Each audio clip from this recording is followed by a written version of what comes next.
Hola, bienvenidos todos a este pequeño videito selfie, esta pequeña locución. Vamos a tratar de incorporar de a poco el un día como hoy. No le digo todos los días porque no siempre se puede, pero bueno, una vez cada tanto podemos agregar alguna cosa.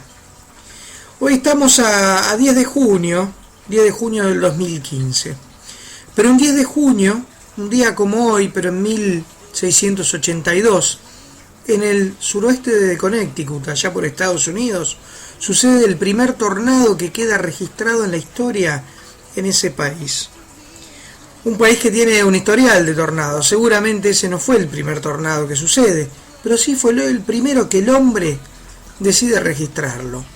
Y así comienza una serie de registros en la historia que termina, ¿sí?, con un conocimiento científico sobre los tornados, sobre su forma de formación, la convección de los vientos, en fin, que aporta mucho al conocimiento de este en el mundo, y que nosotros acá en Uruguay, en nuestro país, encontramos por suerte ese conocimiento, porque estamos en un lugar por donde hay una pasarela de tornados, y teniendo en cuenta la frecuencia de tornados en el mundo, primero se encuentra Estados Unidos y después se encuentra en nuestro territorio, Uruguay, y toda una franja que va atravesando como un cinturón que pasa por la mitad de nuestro país y termina ya por Río Grande do Sul, que sin lugar a dudas ha de ser de los lugares donde más tornados hay en el lugar.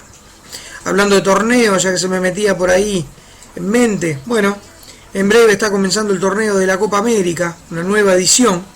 Veremos cómo le va a Uruguay en este proceso sin Suárez. Pero continuamos con este microcultural del un día como hoy en la historia, un 10 de junio, pero esta vez de 1770, para tener una idea y un concepto de qué es lo que sucede y de dónde vienen algunos viejos conflictos. En Buenos Aires, sí, el gobernador español de aquel entonces, en 1770, ordena el desalojo de los ocupantes británicos de las Islas Malvinas, a quienes considera en aquel entonces invasores de las tierras españolas. Miren desde dónde vienen los conflictos, por ejemplo, con estas islas, las que hoy llamamos las Islas Falkland, ¿sí?, donde habitan los kelpers, que básicamente prefieren ser ciudadanos británicos. Y mirando un poco cómo es la vecina orilla y cómo ha sido su comportamiento económico y el comportamiento político, bueno, a mí también me darían ganas de seguir siendo ciudadano británico.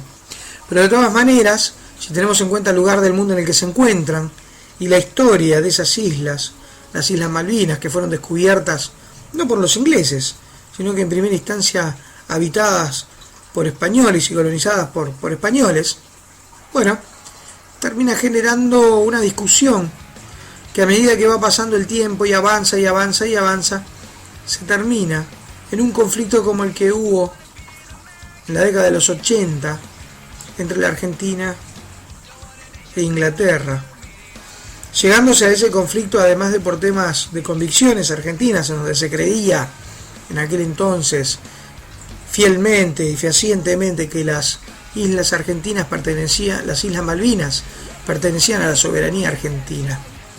Sin embargo, toda esa maniobra de esa guerra fue una maniobra, ¿sí?, de General Galtieri. Y tengamos en cuenta que la guerra de las Malvinas termina justamente en un 10 de junio, pero en este caso de 1982, donde se filma en el Océano Atlántico Sur entre los militares argentinos que se rinden ante los británicos, dando el fin de la guerra de las Malvinas, con un saldo muy negativo para Argentina y donde se destacan pobres soldados indefensos, muertos de hambre, dejados allí al abandono por un gobierno, por el general Galtieri, un gobierno de facto, que utilizó los sentimientos patrióticos y nacionalistas de los argentinos en su peor momento. Seguimos también como un día como hoy. Ahora nos vamos a 1870 en Ohio, Estados Unidos. John Davison Rockefeller y dos socios más fundan la Standard Oil, allá por Ohio. 1870 comienza la carrera meteórica hacia transformarlo a Rockefeller, sin lugar a dudas, en uno de los hombres más poderosos del siglo XX, quien influyera de forma profunda en la economía de ese país y del mundo. En 1907, allá en París, Agustín Lumière presenta por primera vez la fotografía en colores. En una galería se presenta por primera vez una fotografía color. Pensemos en la evolución que hemos tenido con el tema de la fotografía, desde las primeras fotografías en blanco y negro, o de aquella fotografía que lograra hacer con una exposición con químicos Leonardo da Vinci, haciendo fotografías sobre un lienzo, utilizando nada más ni nada menos que la luz solar.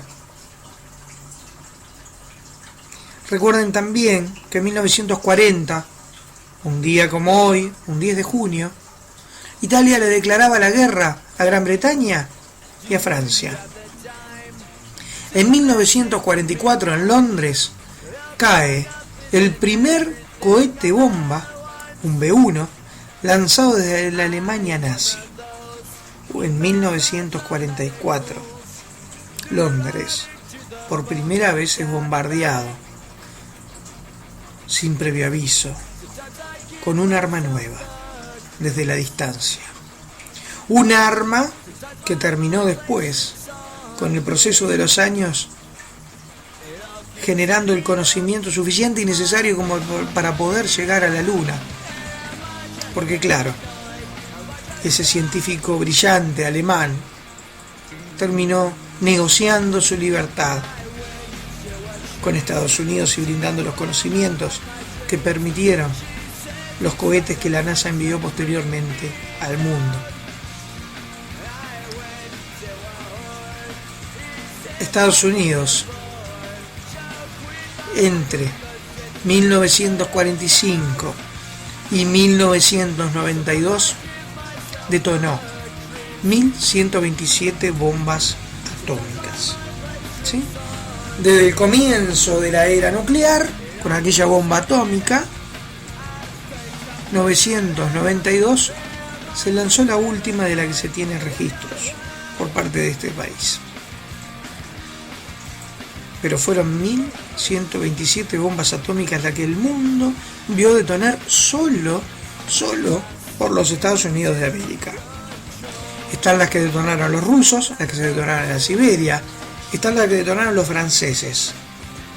Y después nos preguntamos si el cambio climático tendrá que ver con los desodorantes. Si el cambio climático tendrá que ver solamente con los caños de escape. Si bien es cierto que el CO2, el monóxido de carbono, está demostrado que interviene de forma nefasta en el recalentamiento global, me imagino que el comportamiento de las detonaciones atómicas en este periodo, sin lugar a dudas, tiene gran repercusión. Les mando a todos un gran abrazo, un beso grande.